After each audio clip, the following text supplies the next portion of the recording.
देखिए अब जो है आप सबको आज हिंदी में हम संज्ञा पढ़ाएंगे। इसके बाद पहले मैंने अनेकार्थी शब्द समानार्थी शब्द बताया। आज संज्ञा बताएंगे। संज्ञा के बाद सर्वनाम चलेगा। तो सबसे पहले संज्ञा से कहते हैं किसी व्यक्ति, वस्तु अथवा स्थान, भाव आदि के नामों में को ही संज्ञा कहते हैं। हिंदी में परिभाषा हमारे लोग को होती है, हम लोग वही भाषा में कहते हैं। किसी व्यक्ति वस्तु अथवा स्थान के नाम को ही संज्ञा कहते हैं। परिभाषा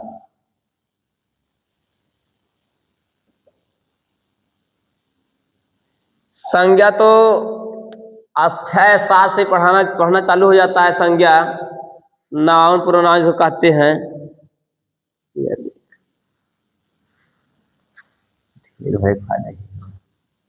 किसी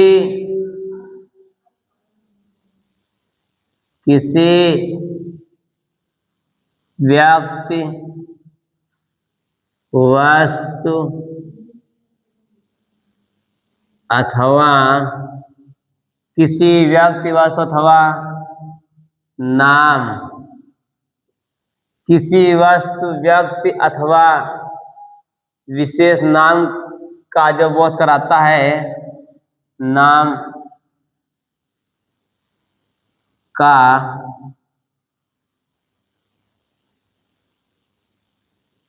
जहाँ बोध होता है उसे संज्ञा कहते हैं। उसे संज्ञा कहते हैं। किसी व्यक्ति वस्तु अथवा नाम के स्थान पर का बोध जहाँ पर हो उसे संज्ञा कहते हैं। अब देखिए संज्ञा 5 प्रकार के होते हैं वैसे तो। देखिए संज्ञा मैं लिख दे रहा हूँ फिर से।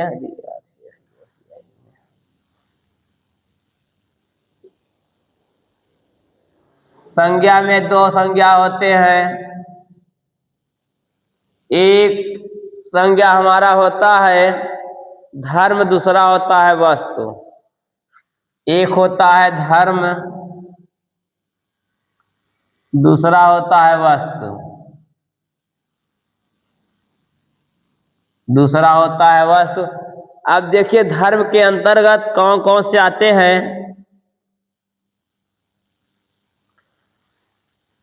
धर्म के अंतर्गत जो है एक हमारा आता है, सिर्फ एक ही संज्ञा आती है, वो भी उसका नाम क्या है, जो भावनात्मक संज्ञा कहते हैं, भाववाचक। क्या कहते हैं? ये जो धर्म के अंतर्गत आता है भाववाचक संज्ञा धर्म के अंतर्गत आता है। वस्तु में कुल 4 प्रकार की संज्ञाएं आती हैं। वस्तु में कुल 4 प्रकार की संज्ञाएं आती हैं। कौन कौन से हैं? एक तो हो गया व्यक्तिवाचक। व्यक्तिवाचक, भाववाचक हो ही गया है। व्यक्तिवाचक, जातिवाचक, व्यक्तिवाचक, जातिवाचक, उसके बाद एक है समूहवाचक। व्यक्तिवाचक, जातिवाचक, समूहवाचक और द्रव्यवाचक। व्यक्तिवाचक, जातिवाचक, समूहवाचक, समूहवाचक और एक है द्रव्यवाचक। द्रव्यवाचक। देखिए ये चारों जो है संज्ञा के 4 प्रकार जो हैं, व्यक्तिवाचक, जातिवाचक, समूहवाचक और द्रव्यवाचक जो है, ये वस्तु के अंतर्गत आते हैं। और ये जो धर्म के अंतर्गत सिर्फ भाववाचक संज्ञा जो है धर्म के अंतर्गत आता है। किसके अंतर्गत? धर्म के अंतर्गत आता है। उसके बाद देखिए संज्ञा जो है संज्ञा शब्द जो है गणनी और अगणनी हो सकती है। एक तो गणना भी किया जा सकता है, दूसरा गणना भी नहीं किया जा सकता है। संज्ञा शब्द का दो भाव निकलता है। एक का तो हम लोग गणना कर सकते हैं, एक गणना नहीं कर सकते हैं। लिख दे रहा हूं कि जिस माने संज्ञा है, संज्ञा संज्ञा शब्द संज्ञा शब्द जो है गणना होता है, गणनीय होता है। दूसरा क्या होता है? अगणनीय होता है, अगणनीय। देखिए गणना के अंतर्गत ये आता है और अगणना के अंतर्गत क्या आता है? जिसकी कोई गणना कर ली जाए, जैसे किसी को कोई गिनती की जाए, जैसे कहा जाए कि एक वचन बहुवचन दोनों रूप जो है जातिवाचक में जैसे गणना की जाती है, एक वचन दो बहुवचन और कोई जाति है, उसकी हम लोग गणना कर सकते हैं। और अगणनी में जो है, जैसे हमने चीनी ले लिया, ठीक ना, कह दिया कि एक बोरा चीनी लाया, क्या उसको गणना कर सकते हैं? क्या एक बोरा तावा पर चीनी गिनेंगे नहीं, एक पाव दो पाव चीनी लाया, गिनती हो ही नहीं पाएगी ना। तो इसमें जितने भी जिनका हम लोग वेट नहीं गिनना, जिनका हम लोग वेट कर सकते हैं, सिर्फ तौल सकते हैं, माप तौल सकते हैं, वो जो है अगणनी होता है। और जिसका मैंने काउंटिंग कर सकते हैं वो गणनी संज्ञा शब्द कहलाती है। अब देखिए, अब गणना शब्द जो संज्ञा के अंतर्गत जो 5 प्रकार के आए, इसको जो है सबसे पहले है व्यक्तिवाचक। क्या है व्यक्तिवाचक संज्ञा? किसे कहते हैं? देखिए हेडिंग बना लीजिए, व्यक्तिवाचक।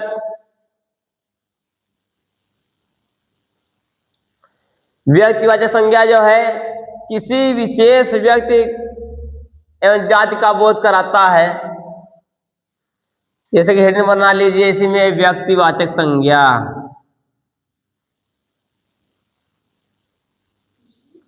व्यक्तिवाचक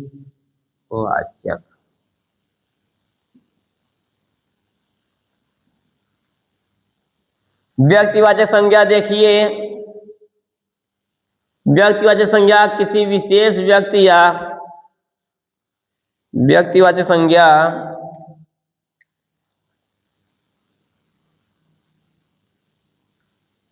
व्यक्तिवाचक संज्ञा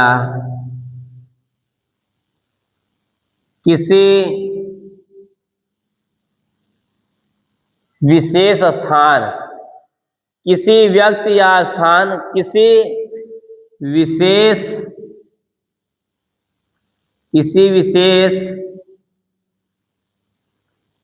व्यक्ति या स्थान, किसी विशेष व्यक्ति या स्थान का, किसी व्यक्ति अथवा स्थान के नाम का बोध कराए तो उसे हम व्यक्तिवाचक संज्ञा कहते हैं। देखिए, यदि व्यक्तिवाचक संज्ञा से कहते हैं किसी विशेष व्यक्ति या स्थान के नाम का बोध कराए, उसे हम व्यक्तिवाचक संज्ञा कहते हैं। जैसे कि होता है गंगा, तुलसीदास, पटना, ठीक। जैसे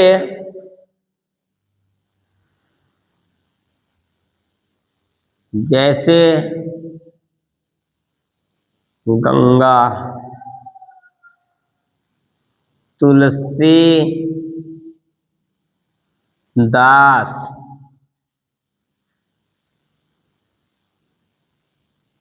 पटना, वाराणसी, कानपुर, यमुना, कुछ भी लिख सकते हो, ठीक ना, ठीक। हिमालय,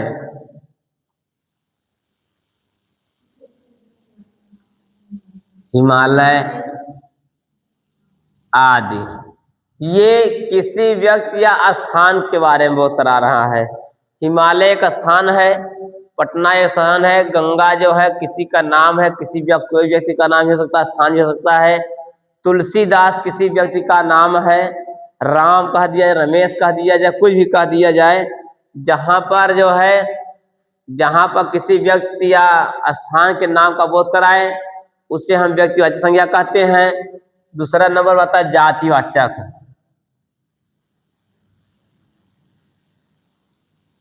जातिवाचक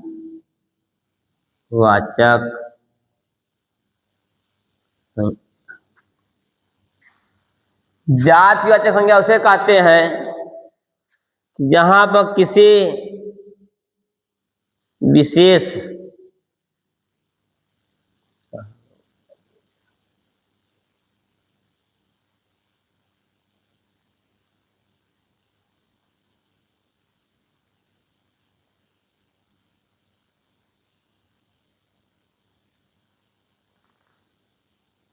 देखिए, जातिवाचक संज्ञा किसी वस्तु या प्राणी की संपूर्ण जात का बोध कराए। जहां पर किसी वस्तु, जहां पर जातिवाचक संज्ञा किसी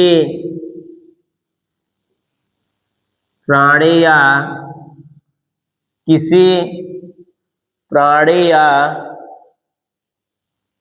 किसी प्राणी या वस्तु की संपूर्ण, किसी प्राणी या वस्तु की संपूर्ण जाति का बोध हो उसे हम जातिवाचक संज्ञा कहते हैं। जहां पर जातिवाचक संज्ञा वह वस्तु है, वह संज्ञा है जहां किसी प्राणी या वस्तु की संपूर्ण जाति का बोध हो उसे हम जातिवाचक संज्ञा कहते हैं। जैसे जातिवाचक संज्ञा में हो सकता है, जैसे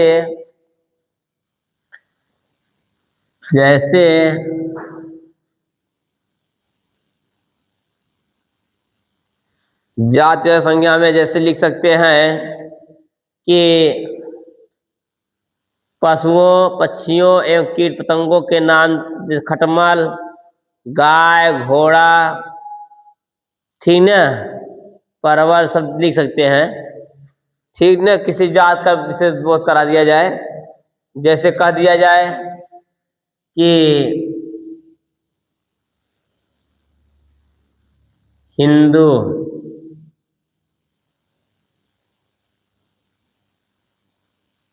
मुस्लिम, जात बोध हो रहा है ना। गाय, भैंस,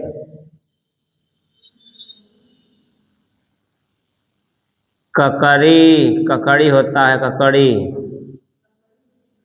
ककड़ी, खीरा,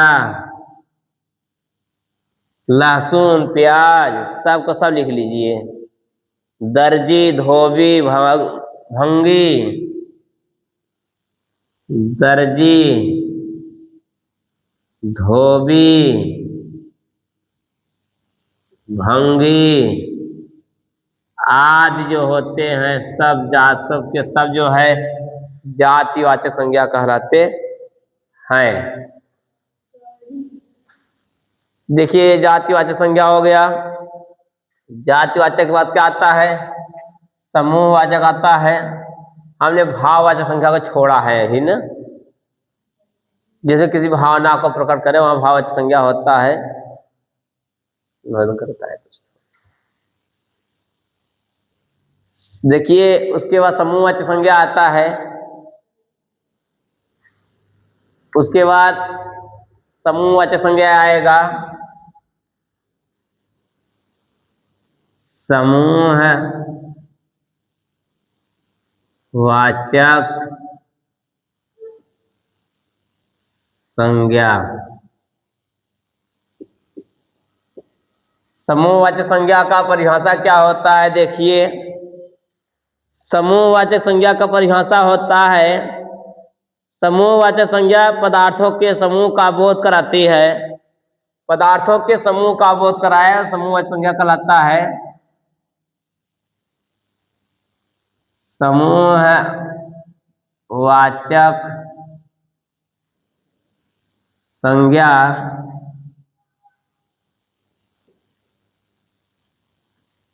जहां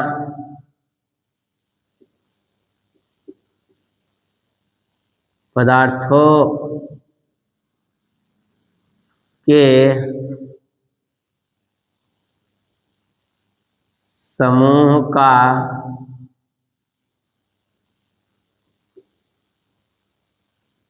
समूह का बोध कराए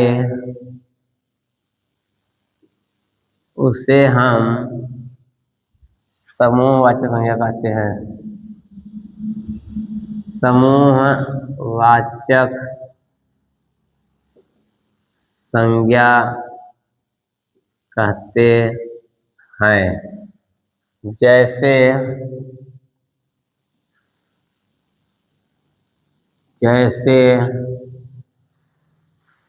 कह दिया जाए कि गिरोह, झुंड, दल, सभा, सेना। जैसे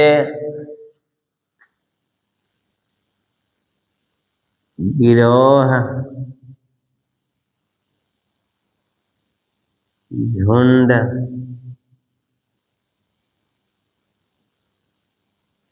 सेना, समूह आदि सब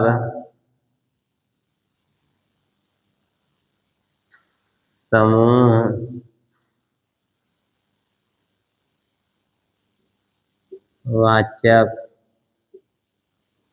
संज्ञा है। आदि सब समूहवाचक संज्ञा है। समूहवाचक संज्ञा के बाद आता है भाववाचक संज्ञा। क्या आता है? भाववाचक संज्ञा। उस भाववाचक के बाद जो है आएगा द्रव्यवाचक संज्ञा आएगा। भाववाचक संज्ञा, अच्छा द्रव्यवाचक भी है क्या अभी ना? चलिए पहले द्रव्यवाचक लिख लीजिए तो भाववाचक बता देते हैं। देखिए, द्रव्यवाचक संज्ञा जहां किसी वस्तु या द्रव्य का बोध कराती है उसे हम द्रव्यवाचक संज्ञा कहते हैं। अब डिफिनेशन नहीं लिखेंगे, बोल दे रहे हैं बस। द्रव्यवाचक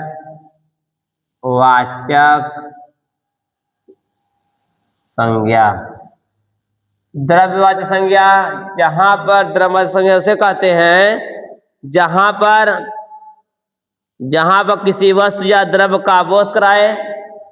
जहां पर किसी वस्तु या द्रव्य का बोध कराए उसे हम द्रव्यवाचक संज्ञा कहते हैं। जैसे घी, चीनी, चांदी, पानी, पीतल। जैसे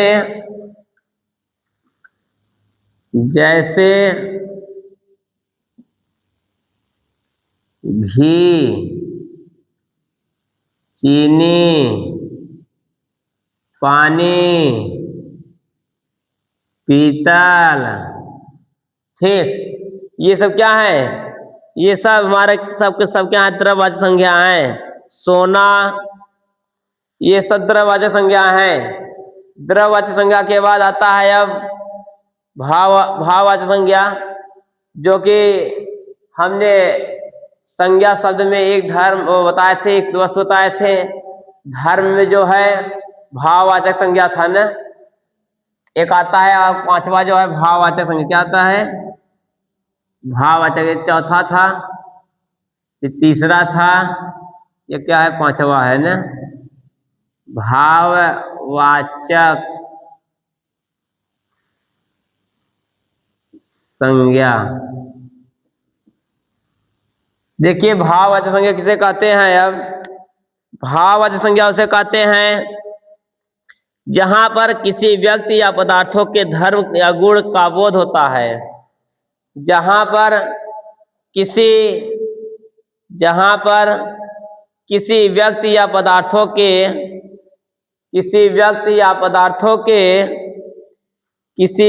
पदार्थों के धर्म या गुण का बोध कराता है। धर्म या गुण के बारे में बताता है। धर्म या गुण के बारे में बताता है तो उसे हम भाववाचक संज्ञा कहते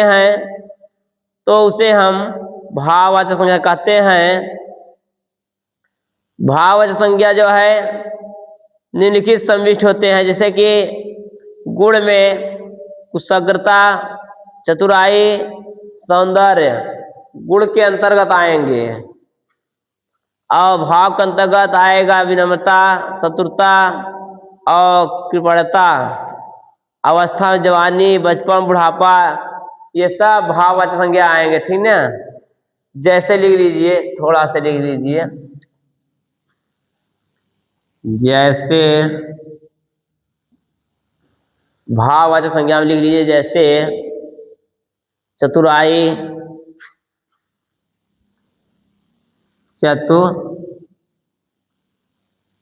एक हो गया चतुराई हो गया। दूसरा हो गया मित्रता या शत्रुता। मित्रता, शत्रुता,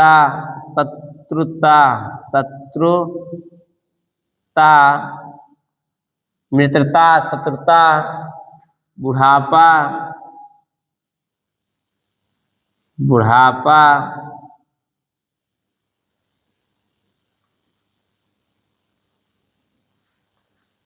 जवानी, ऊंचाई, चढ़ाई, लंबाई,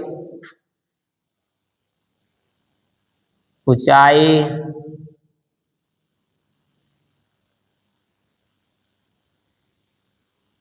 चढ़ाई, लंबाई, ऊंचाई, चढ़ाई, लंबाई और करुणा, फुर्ती, शीघ्रता, करुणा,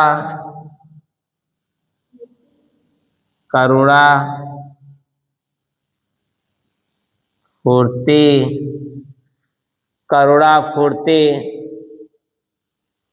कड़वापन,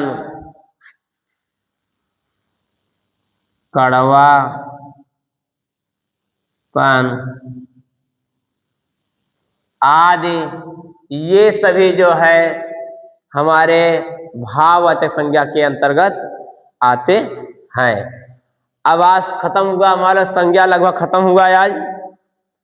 कुछ उदाहरण बचे हैं, उसे जो है सॉल्व कराना पड़ेगा, बताया जाएगा। जो परीक्षाएं में बराबर आ रहे हैं, एग्जाम में पूछे जा रहे हैं। जैसे कि निम्न में संज्ञा शब्द है आप, चलना, आकाश, लंबा। जैसे कि संज्ञा शब्द पूछ लेगा कि आप, चलना, आकाश और लंबा, इसमें संज्ञा क्या अंश है। तो इसमें संज्ञा जो है आकाश है। क्या है? आकाश संज्ञा है। बाकी सब सर्वनाम है, संज्ञा नहीं है। जैसे निम्न में से संज्ञा शब्द कौन सा है? यह, जीना, पहाड़, पुराना। जैसे पहाड़ क्या है हमारा? पहाड़ किसी स्थान का बोध करा रहा है ना। किसी वस्तु, व्यक्ति अथवा स्थान के नाम का जहाँ बोध हो, उससे हम लोग क्या कहते हैं? संज्ञा कहते हैं। क्या कहते हैं? संज्ञा कहते हैं। तो इसमें क्या आया है कि यह जीना, पहाड़, पुराना। तो पुराना तो है ही, पहाड़ क्या है? स्थान है ना। तो इसलिए पुराना क्या, पहाड़ क्या हो गया हमारा? संज्ञा हो गया ना। तो ऐसे और जो है एग्जाम में आते हैं।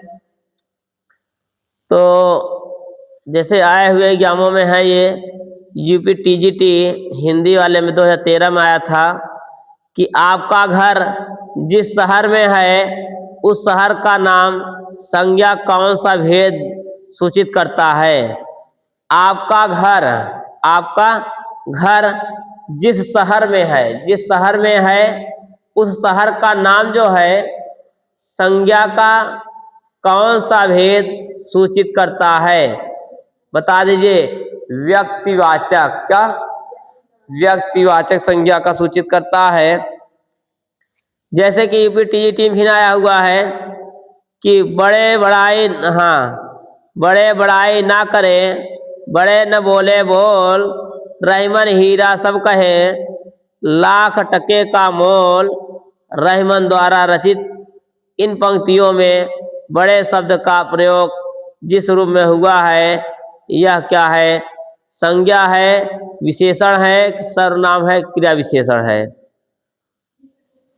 इसमें जो पंक्ति बड़े शब्द कहा गया है यह संज्ञा है, सर्वनाम है, विशेषण, क्रिया विशेषण है। जो बड़े शब्द कहा गया है यह क्या है? एक संज्ञा है। क्या है? संज्ञा है। देख कर है बड़े बड़ाई ना करे, बड़े न बोले बोल, रहमन हीरा कब कहे, लाख टके का मोल। इसमें जो बड़े बड़े शब्द जो आया बड़े है यह एक प्रकार क्या? संज्ञा है। हमारा क्या है? संज्ञा है। संज्ञान है, संज्ञा। देखिए नवोदय विद्यालय में आया हुआ टीचर पेपर में भर्ती हुए हैं, हिंदी का था, 2014 में आया था। सुंदर की भावात्मक संज्ञा क्या है? जो सुंदर शब्द है इसका भावात्मक क्या? सुंदरता, सौंदर्य की सुंदरता और सौंदर्य दोनों। सुंदर में का भावनात्मक जो संज्ञा होता है क्या? सौंदर्य और सुंदर दोनों हो सकता है। सौंदर्य और सुंदर दोनों होता है। इनमें से भाववाचक संज्ञा नहीं है। त्रिपिटक, भारत, लेखक, गंगाजल। इसमें से भावात्मक संज्ञा नहीं है। त्रिपिटक और भारत, लेखक, गंगाजल। गंगाजल तो है, इसमें लेखक जो है भावनात्मक संज्ञा नहीं है। लेखक कोई भाव नहीं उत्पन्न कर रहा है। गंगाजल जो है कोई भाव उत्पन्न कर रहा है, गंगा। त्रिपिटक किसी स्थान का नाम है, भारत किसी देश का नाम है, पर लेखक किसी व्यक्ति का नाम है, ये ना। हाँ, और देखिए जैसे आया हुआ है यूपी TSSC वीडियो में आया हुआ है, निम्न में संज्ञा शब्द है हरा, पतला, सभा, गहरा। हरा, पतला, सभा, गहरा, तो जिसमें संज्ञा है सभा। क्या है? सभा जो संज्ञा शब्द है। हाँ, बस यही हमने बता दिए। ये था संज्ञा। अब काल पढ़ाएंगे सर्वनाम। काल पढ़ाएंगे सर्वनाम।